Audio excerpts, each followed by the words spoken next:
टाउकोमा लाठी खान तयार रहनुस्, ढाडमा बुट खान तयार राख्नुस्।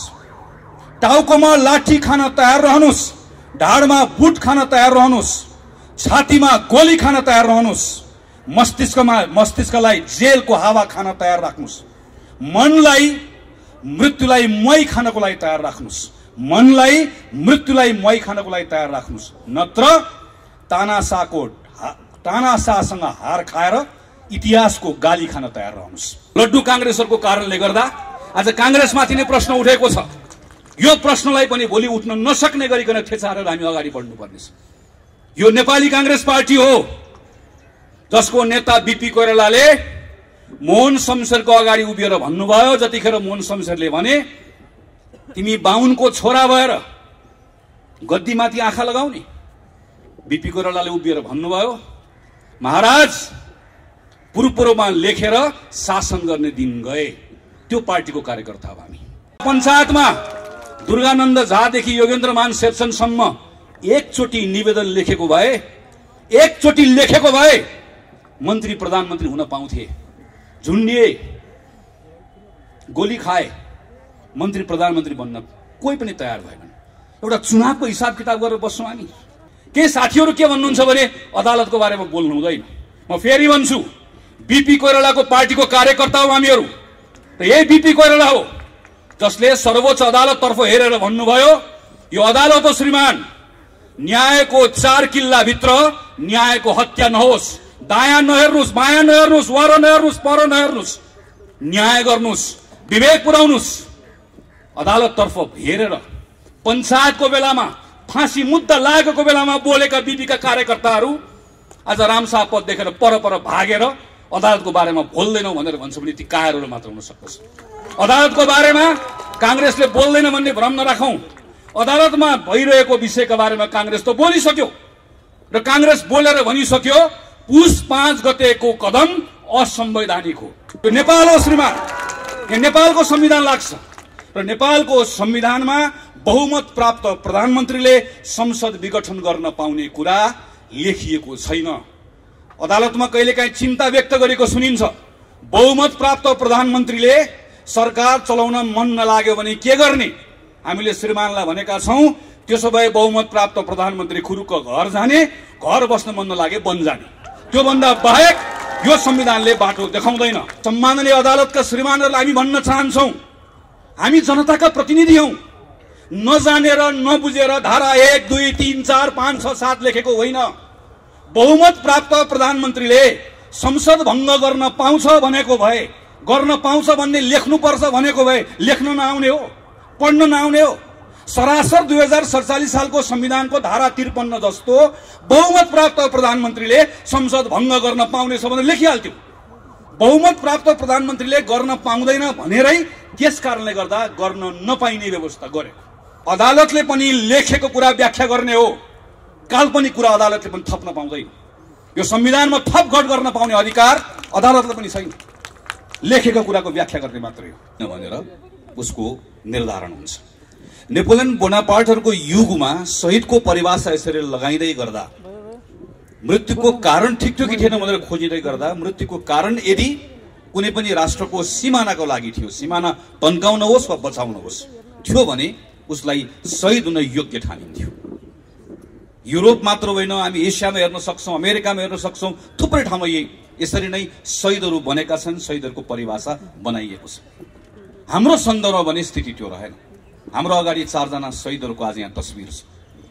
हाम्रो प्रेरणाको स्रोतलाई यहाँ राखेर आज हामी यो दिवस मनाउँदैछौँ। हामी 4 जना शहीदहरूले माघ 10 गतेदेखि 16 गतेसम्म 2007 सालमा शहादत प्राप्त गर्दै गर्दा होस् वा यसबाट प्रेरणा पाएर पछिल्लो समयसम्ममा हजारौं सपुतहरू जसलाई हामीले शहीद भनेर मानेका छौं, कसैले पनि शहादत दिएको नेपालको सीमाना रक्षाको लागि थिएन।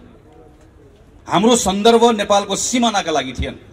हामीसँग सीमाना थियो, तर त्यो सीमानाभित्र शासन गर्नेले तपाई र मेरो सान मान सम्मान खोसेकोले त्यही सीमानाभित्र हाम्रो सम्मानको लागि हाम्रा सपुतहरूले आफ्नो जीवन शहादत गरे, जस्ता आज हामी शहीद भनेर भन्दछौं। पञ्चायतमा शहादत प्राप्त गर्ने होस् वा माओवादीको युद्धको बेलामा शहादत प्राप्त गर्ने होस्, सबै सादात तपाईँ र मेरो सम्मानको लागि थियो, तपाईँ र मेरो शानको लागि थियो, तपाईँ र मेरो उज्यालोका निम्ति थियो। थोरैलाई उज्यालो भएर पुग्दैन, उज्यालो सबैलाई चाहिन्छ भन्नका निम्ति थियो। तपाईँ र मेरो स्वतन्त्रताको लागि थियो, तपाईँ र मेरो समानताको लागि थियो। शहीद गंगालाल, धर्मभक्त दशरथचन्द्र शुक्रराज त्यो दिन झुन्डिन वा गोली खान तयार नभएको भए आज रत्न पार्कमा न यो मञ्च बन्थ्यो, न तल तपाईँ बसेर थप्पडी बजाउन पाउनुहुन्थ्यो। तपाईँ र म आज उभिन पाएका छौँ भने यस्ता सयौं सपुतहरूको रगतले त्यो आधार दिएको छ, त्यो प्रेरणा दिएको छ।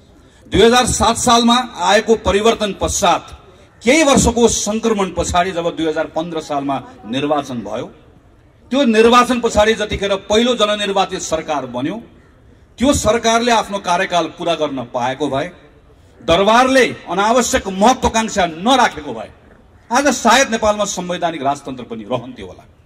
आज हामीसँग 60 वर्षको संसदीय प्रजातन्त्रको इतिहास हुन्थ्यो। त्यो गरिबिलो इतिहास मात्र हुँदैन थियो, हामीसँग बलियो लोकतान्त्रिक चेतना हुन्थ्यो, संस्कार हुन्थ्यो र संस्थाहरू हुन्थ्यो। हामीसँग भरपर्ने अदालत हुन्थ्यो, हामीसँग राम्रा विश्वविद्यालयहरू हुन्थ्यो होला, हामीसँग लोकतान्त्रिक चेतना पनि हुन्थ्यो, त्यसलाई बोक्ने संस्थाहरू पनि हुन्थ्यो। दरबारको महत्वाकांक्षाले 30 वर्ष खेर गयो। अहिले पनि कहिलेकाहीँ साथीहरू कहीँ आएको युवाहरू घुमेको देख्छु, राजा आऊ देश बचाऊ, राजा आऊ देश बचाऊ भनेर भनेको देख्छु। 30 वर्ष दरबारले यही ठाउँबाट एकल शासन गर्ने मौका पायो। दरबारका विरुद्ध जो बोल्थ्यो उसलाई अराष्ट्रिय करार गरिन्थ्यो। हाम्रा कैयन साथीहरू मारिए। प्रतिपक्षविहीन राजनीति, 30 वर्षको स्थिरता, तर 30 वर्षपछि नेपालको अवस्था के रह्यो? नेपाल 2046 सालमा जनआन्दोलन हुँदै गर्दा नेपाल संसारकै सबैभन्दा गरिब देशमध्ये, संसारकै सबैभन्दा बढी विदेशी ऋण बोकेको देशमध्येको एउटा देश थियो। तब न जनता सडकमा ओर्लिए, तब न फेरि परिवर्तनको उद्घोष भयो। 46 साल पछाडि फेरि एउटा अवसर नेपालले पायो। गल्ती हामीले पनि गर्यौं, हामी पनि चुक्यौं। दरबारको फेरि षड्यन्त्र, माओवादीको अनावश्यक युद्धको दुस्साहस, यसले फेरि अर्को 10 वर्ष खेर गयो। 60-62 सालको आन्दोलन, त्यो आन्दोलनबाट आएको परिवर्तन, त्यसको व्यवस्थापन गर्न अर्को 10 वर्ष लाग्यो। र यत्रो लामो आरोह अवरोह पछाडि हामीले एउटा संविधान निर्माण गर्यौं। संविधान भनेको एउटा निर्जीव दस्तावेज मात्र होइन। अघि भीमसेन सरले संविधान देखाउनु भयो। यो संविधानमा हामी 600 मानिसले काम गरेका छौं हो। यो संविधान यो जनआन्दोलनसँग जोडिएको छ हो, तर यो संविधान त्यो जनआन्दोलनसँग मात्र जोडिएको छैन। यो संविधान यो 4 शहीदसँग पनि जोडिएको छ। यो संविधान तपाईँ हामीले नचिनेका अरू सयौं शहीदहरूसँग जोडिएको छ। किनकि स्वतन्त्रता र समानताको, मैले अघि पनि भने सीमानाको लागि होइन, तपाईँ र मेरो सीमानाभित्र, तपाईँ र मेरो सम्मानका लागि, तपाईँ र मेरो स्वतन्त्रता र समानताका लागि कयौं साथीहरू हाँसी हाँसी बलिवेदीमा चढे। त्यो लामो आरोह अवरोह पछाडि हामी अन्तिममा एउटा निष्कर्षमा पुग्यौं। त्यो निष्कर्षलाई दस्तावेजीकरण गर्यौं र हामीले एउटा संविधान निर्माण गर्यौं। यही संविधानमा टेकेर योभन्दा अगाडिको यात्रा अगाडि लिएर जाने हामीले उद्घोष पनि गर्यौं। त्यसैले यो संविधानलाई राम्रोसँग तपाईले नियालेर हेर्नुभयो भने त्यहाँ मृत अक्षर मात्र होइन, त्यहाँ तपाईले कहीँ कहीँ स्पन्दनहरू सुन्नुहुन्छ, शहीदहरूको आवाज सुन्नुहुन्छ, स्वतन्त्रताको लागि गरिएका ती आन्दोलनका चापहरू तपाईले त्यहाँ सुन्न सक्नुहुन्छ। त्यसैले आज त्यस कारणले गर्दा हामीहरू भनिरहेका छौं, यो संसदको विघटन होइन, यो संविधानको विघटन। प्रधानमन्त्री केपी शर्मा ओलीले यो संविधानमा टेकेर घर बनाउने मौका पाउनुभयो। संविधान हामी सबैले हालेको जग हो, त्यो जगमा टेकेर घर बनाउनका निम्ति मौका पाउनुभयो। म त हेड मिस्त्री हो, मिस्त्रीहरूको नायक। उहाँलाई 5 वर्षको निम्ति जिम्मा दिइयो, हातमा अस्त्र पनि दिइयो, तर शास्त्र नपढेकोले अस्त्र चलाउन जानेन, ढङ्ग पुर्याएन, घर बनाउन जानेन, घर बनाउन सकेन। घर बनाउन नजानेर घर बनाउन नसक्नेले मैले घर बनाउन सकिन, घर बनाउन जानिन भन्नुपर्नेमा दिएको अस्त्रको दुरुपयोग गरेर त्यही जगमा हान्न थाल्यो, त्यही जग भत्काउन थाल्यो। अनि वरिपरि रहेका आसेपासेहरू, धुपौरेहरूले प्रभु तपाईले गल्ती गर्नुभयो, तपाईलाई जिम्मा त घर बनाउन दिएको, तपाईलाई दिएको घनले तपाईले यसलाई इट्टा फोडेर माथि पर्खाल लगाउनु होला भन्ठानेको तपाईले जग भत्काउन थाल्यो भन्नुपर्ने ठाउँमा धुपौरे हेर्नुस् त, देशभरि प्रधानमन्त्री हिँड्नु भएको छ, क्या भत्काउनु भयो भनेर वरिपरि भएको तपाईले हेर्नुहुन्छ। थरीथरीका देख्नुहुन्छ। अनि प्रधानमन्त्रीलाई के लागिरहेको छ भने जसरी मेरो वरिपरि हिँड्नेहरूले मैले गरेको कदमको प्रशंसा गरिरहेका छन्, यसै गरिकन जनताले प्रशंसा गरिरहेका छन्। क्षमा गर्नुहोला प्रधानमन्त्रीजी, तपाईँ नेपाली जनताको अवमूल्यन गर्दै हुनुहुन्छ, अहिलेको युगको अवमूल्यन गर्दै हुनुहुन्छ। केही वर्ष पछाडि जब तपाईँ इतिहास बन्नुहुन्छ त्यो बेलामा नेपाली जनताले तपाईलाई कसरी सम्झनेछन्, एकपटक आज राति बालुवाटारमा सुत्दै गर्दा आँखा चिम्म गरेर एकपटक सोच्नुहोस् तपाईलाई कसरी सम्झनेछन्। तपाईलाई नेपाली जनताले यत्रो 50औं वर्षको आरोह अवरोह पछाडि एउटा संविधान निर्माण गरेर नयाँ युगको सुरुवात गर्ने मौका पाएको, अभूतपूर्व अवसर पाएको एउटा प्रधानमन्त्री जसको सनकको कारणले गर्दा सिङ्गो देशलाई दुर्घटनामा पुर्याइदिने एउटा पात्रको रूपमा तपाईलाई सम्झनेछ। तपाईलाई नेपाली जनताले केही पनि थाहा नभएको तर मलाई थाहा छैन भन्ने थाहा नभएको एउटा अयोग्य पात्रको रूपमा तपाईलाई सम्झनेछ। तपाईलाई नेपाली जनताले सिङ्गो संविधानलाई विघटन गर्ने एउटा पात्रको रूपमा सम्झनेछ। तपाईलाई नेपाली जनताले जनताको मतको अपमान गर्ने एउटा पात्रको रूपमा सम्झनेछ। नेपालको इतिहासको पानाहरू लेख्दै गर्दा जनताको अधिकारको लागि लड्ने पात्रहरूको पानामा प्रधानमन्त्री केपी शर्मा ओलीको नाम लेखिने छैन। तपाईलाई कसैले पनि त्यो पाना पल्टाएर त्यहाँभित्र तपाईको नाम खोजे भने कसैले भेट्ने छैन। तपाईको नाम कहाँ लेखिनेछ? तपाईको नाम नेपाली जनताको अधिकार खोज्ने शासकहरूको पंक्तिमा लेखिनेछ। त्यसैले तपाईको बारेमा धेरै चिन्ता छैन। तपाईका धुपौरीहरूको बारेमा त केही भन्नु पनि छैन। चिन्ता तपाईको होइन, प्रश्न तपाईलाई मात्र होइन, प्रश्न भोलि हामीलाई पनि हुन्छ। चिन्ता आज आफ्नै गर्नुपर्ने बेला आएको छ। त्यो बेलामा इतिहासले हामीलाई पनि प्रश्न गर्नेछ। त्यो बेलामा नेपाली कांग्रेस के गरिरहेको थियो भनेर प्रश्न गर्नेछ। त्यो बेलामा नेपाली कांग्रेसले भन्न पाउँछ प्रधानमन्त्री केपी शर्मा ओलीको कदमलाई असंवैधानिक कदम हो भनेर ढक्क उभिएर बसेको थियो भनेर भन्न पाउँछ। तर भन्न पाउने हक र अधिकारलाई हाम्रै केही साथीहरूले अल्मलाइदिनु भएको छ कि लड्डु कांग्रेसहरू मैदानमा आउनु भएको छ। यो हातमा पनि लड्डु, त्यो हातमा पनि लड्डु। लड्डु कांग्रेसहरूको कारणले गर्दा आज कांग्रेसमाथि नै प्रश्न उठेको छ।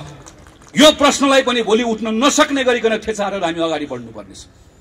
यो नेपाली कांग्रेस पार्टी हो जसको नेता बीपी कोइरालाले मोहन शमशेरको अगाडि उभिएर भन्नुभयो, जतिखेर मोहन शमशेरले भने तिमी बाहुनको छोरा भएर गद्दीमाथि आँखा लगाउने, बीपी कोइरालाले उभिएर भन्नुभयो महाराज पूर्वमा लेखेर शासन गर्ने दिन गए।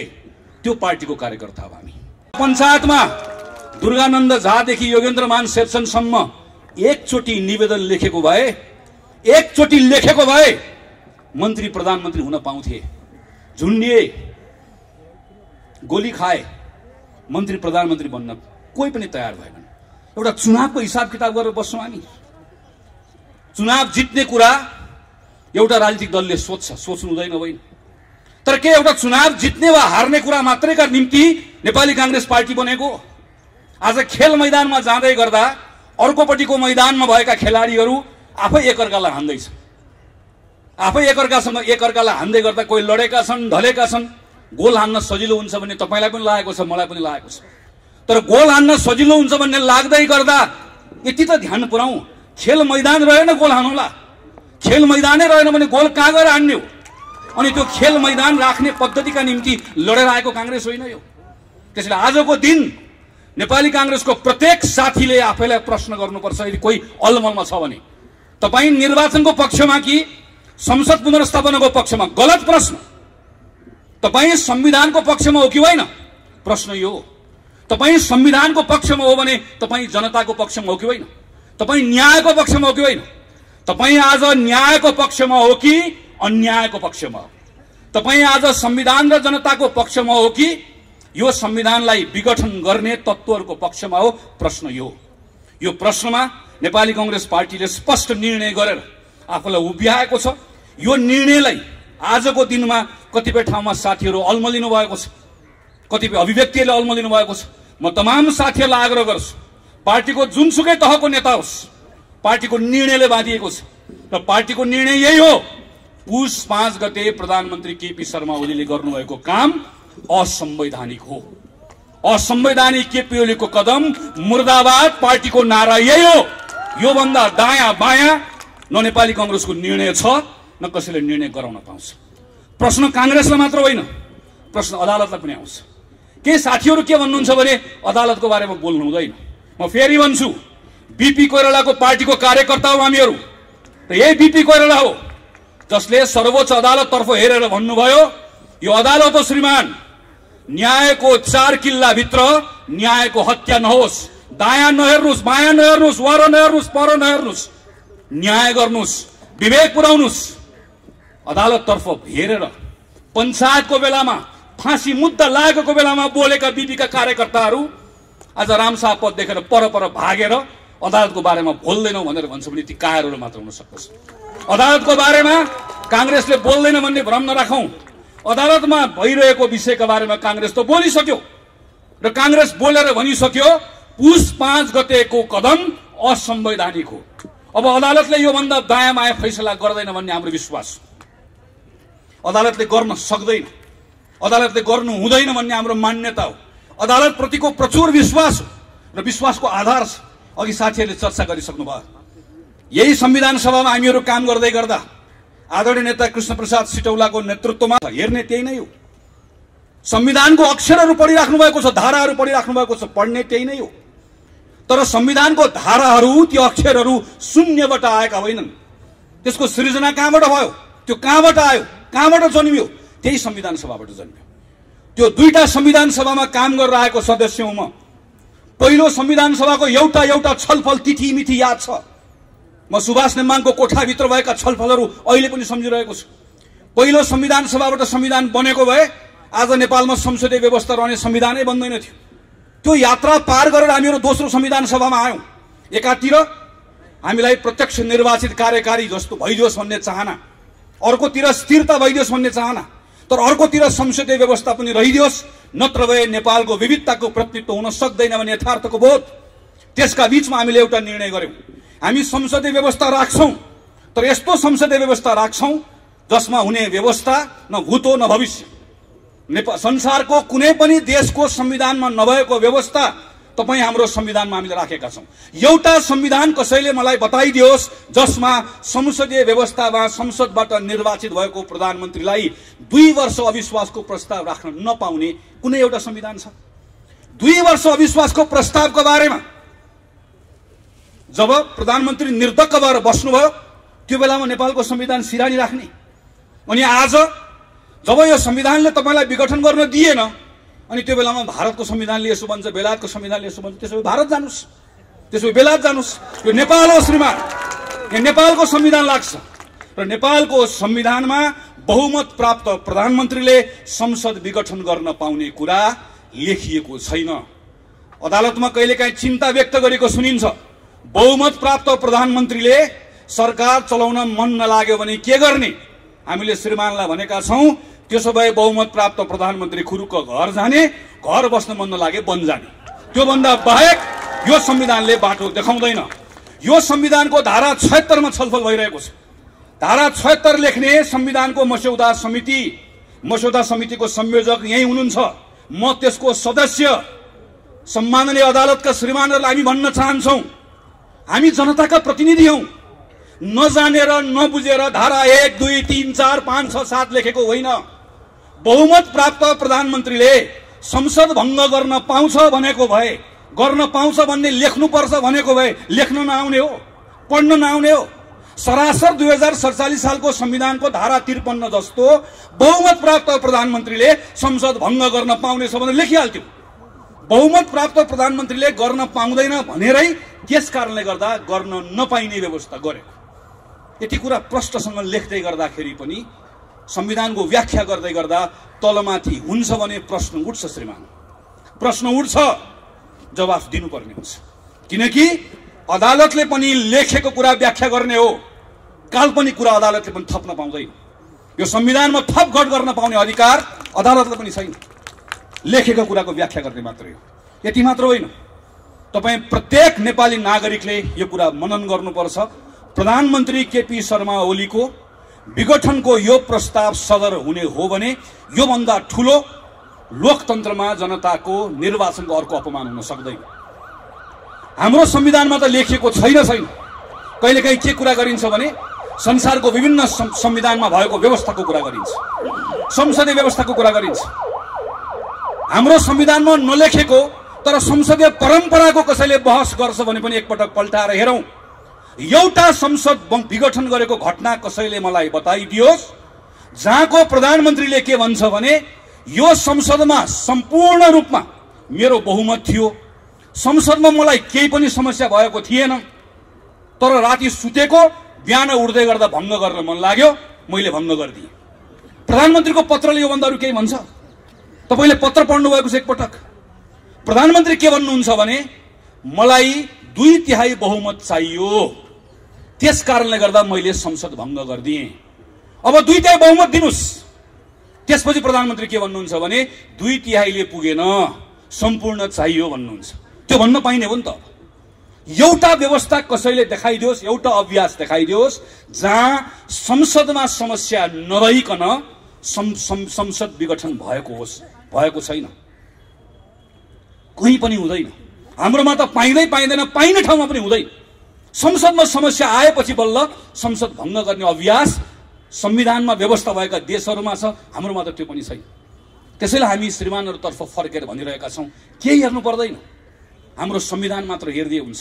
प्रधानमन्त्रीले अदालतमा चलिरहेको कुरालाई तमासा भनेर भन्नुभयो। तमासा भन्ने कुरालाई अदालतले कसरी लिन्छ अदालतले जान्ने कुरा हो। केही पूर्व प्रधान न्यायाधीशहरूले अदालतको अ पनि उच्चारण गर्नु भएन। उहाँले जम्मा एउटा कुरा भन्नुभयो, प्रतिनिधि सभाको विघटन संविधानलाई नेपाल संविधानका हिसाबले पनि राजनीतिक हिसाबले पनि यसले गतिरोध उत्पन्न गरेको छ भनेर भन्नुभयो। भनेको त्यति मात्रै हो। त्यति भनेको आधारमा आज पूर्व प्रधान न्यायाधीशहरूलाई अदालतको अपहेलनाको मुद्दा लागेको छ। अदालतको प्रक्रिया छ, म प्रक्रियाको सम्मान गर्छु र मलाई विश्वास छ अदालतले यसलाई दुधको दुध पानीको पानी गर्छ। तर एउटा कुरा सम्झाउन चाहन्छु, केवल राजद्रोहको मुद्दा लागेको थियो मलाई। यही अगाडिपट्टि नागरिक आन्दोलन भएको थियो। देवेन्द्रराज पाण्डे र कृष्ण पहाडीले नेतृत्व गर्नुभएको नागरिक आन्दोलनमा यहाँ नारा लगाएको बहानामा राजद्रोहको मुद्दा लागेर हिरासतमा थिए। म माथिको मुद्दामाथि बहस चलिरहेको थियो विशेष अदालतमा। विशेष अदालतमा बहस चल्दै गर्दा थुप्रै युवा साथीहरू अदालतमा आउनुभयो, अदालतको परिसरमा छिर्नुभयो, तलबाट नारा लाग्न थाल्यो, ज्ञाने चोर देश छोड। र त्यही बेलामा मेरो पक्षमा बहस गर्दै गरेका वकिलहरूले भन्नुभयो, श्रीमान एकछिन अदालतमा मौनता चाहन्छु, श्रीमान एकछिन कोही नबोलिदिनुहोस्। कोही बोलेनन्। भित्र युवाहरू भित्रै पसे, नारा लगाउँदै गए, अझ स्वर ठुल्ठुलो हुँदै गयो। अनि मेरो पक्षको वकिलहरूले भन्नुभयो, श्रीमान मेरो पक्षलाई आज जुन आरोप लागेको छ त्यो आरोपको आधारमा तपाईँले आज यसलाई राजद्रोही भन्ने हो भने ती राजद्रोहीहरू त अदालतमा आइसके, यी सबलाई राजद्रोही तपाईँले भन्नुपर्छ। अब कतिलाई राजद्रोही भन्नुहुन्छ भनेर भनेको म सम्झन्छु। आज संविधानमा नलेखिएको संसद विघटन गरेको कुरा गलत हो भनेर कसैले भन्दै गर्दा, नेपालको प्रधानमन्त्रीले विधिको शासनमा विश्वास गर्नुहुन्न, सेटिङको शासनमा विश्वास गर्नुहुन्छ भनेर कसैले भन्दै गर्दा अदालतको अपहेलनाको मुद्दा लाग्छ भने अपहेलनाको मुद्दा हामी सबैलाई लगाइयो श्रीमान। हामी सबैले त्यो मुद्दा खेप्न तयार छौँ। न्यायको पक्षमा बोल्दै गर्दा अदालतको अपमान हुँदैन। हामी अदालतको मान बढाउन चाहन्छौँ, अदालतको शान बढाउन चाहन्छौँ। सर्वोच्च अदालत भन्ने नाम संविधानले दिएको, तर सर्वोच्च अदालत प्रतिको सर्वोच्च विश्वास अदालतले आर्जन गर्नुपर्छ, न्यायबाट आर्जन गर्नुपर्छ, फैसलाबाट आर्जन गर्नुपर्छ, न्याय गरेको देखिनुपर्छ। त्यसका निम्ति हामीहरू बोलिरहेका छौँ। कतिपय साथीहरू भन्नुहुन्छ आज हामी नेपाल कम्युनिस्ट पार्टी दुईटा हुँदै गर्दा कुनै एउटाको पक्षमा नबोलौँ, कुनै अर्कोको पक्षमा नबोलौँ। मलाई यसमा अल्मलिनु पर्ने कारण केही पनि छ भन्ने लाग्दैन। कम्युनिस्ट पार्टीका साथीहरू दुईतिर अहिले फर्केर बस्नु भएको छ। एउटाले एउटाको वस्त्र उतार्नुहुन्छ ल भन्नुहुन्छ, ल आज मैले उतारिदिएँ। अर्कोले भन्नुहुन्छ उसले एउटा उतारे मैले दुईटा उतारिदिएँ। उतार्दा उतार्दै केही दिनपछि दुवै थरीहरू सर्वाङ्ग नाङ्गिसके पछाडि तपाईँ हामीले कोहीले पनि उहाँहरूलाई हेर्न सक्दैन। र त्यो बेलामा नेपाली जनता आफैले भन्नेछन् हामीलाई को सक्कली को नक्कली थाहा छैन, तर हामीलाई सक्कली कम्युनिस्ट पनि चाहिएन, नक्कली कम्युनिस्ट पनि चाहिएन। हामीलाई तातेको कम्युनिस्ट पनि चाहिएन, हामीलाई सेलाएको कम्युनिस्ट पनि चाहिएन। हामीलाई गड्याङ गुडुङ गर्दै आउने उत्तौलो खरे जस्तो कम्युनिस्ट पनि चाहिएन। हामीलाई जमेर गनाएको पोखरी जस्तो गनाएको कम्युनिस्ट पनि चाहिएन। हामीलाई यो पनि चाहिएन, हामीलाई त्यो पनि चाहिएन, नेपाली जनता आफैले भन्ने छन्। हामी यहाँ छौँ भनेर लेखेर बस्नुभएका साथीहरूलाई नेपाली जनता आफैले प्रश्न गरिरहेका छन्। हिजो नेपाली कांग्रेसका साथीहरू संसदमा सडकमा राष्ट्रपति रानी जस्तो हुन खोजिबक्सो भनेर भन्दै गर्दा तपाईहरु कहाँ हुनुहुन्थ्यो? हिजो संसदमा उपसभामुख पनि चाहियो, होइन भने संवैधानिक परिषदमा प्रधानमन्त्रीले दादागिरी गर्नुहुन्छ भन्दै गर्दा तपाईहरु कहाँ हुनुहुन्थ्यो? हिजो निर्वाचन आयोगमा स्वतन्त्र मान्छे लिएर जाउँ भन्दै गर्दा तपाईहरु कहाँ हुनुहुन्थ्यो? आज चुनाव चिन्ह मलाई दियो, म यहाँ छु भन्दै गर्दा तपाईहरु कहाँ हुनुहुन्थ्यो भन्ने प्रश्न तपाई हामीले गर्नु पर्दैन। आम जनताले गरिरहेको प्रश्न छ। हामी यसमा अल्मगिनु पनि पर्दैन, किनकि आजको मूल प्रश्न यो होइन।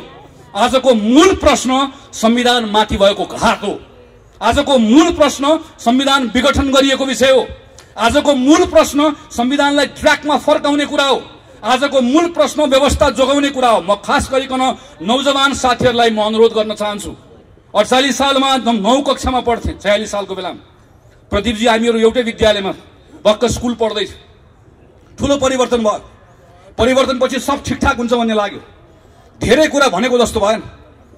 माओवादी आयो, बन्दुक बोकेर आयो, व्यवस्था बदल्छु भनेर आयो, दरबार आयो, व्यवस्था बदल्छु भनेर आयो। त्यो बेलाका युवाहरूको त्यो क्षणिक आवेगमा, क्षणिक नैराश्यतालाई त्यसको दुरुपयोग गरेर अनेकन शक्तिहरू आयो। तर त्यसले हाम्रो पुस्ता खायो, हाम्रो एउटा जेनेरेसन गयो। यो बेलामा तपाईको रिस पार्टीसँग हुन सक्छ, तपाईको रिस नेतासँग हुन सक्छ। रिस उठ्यो पार्टी फेर्दिनुस्, रिस उठ्यो नेता बदल्नुस्, तर पद्धति बदल्ने कुरामा साथ कसैले पनि नदिनुस्।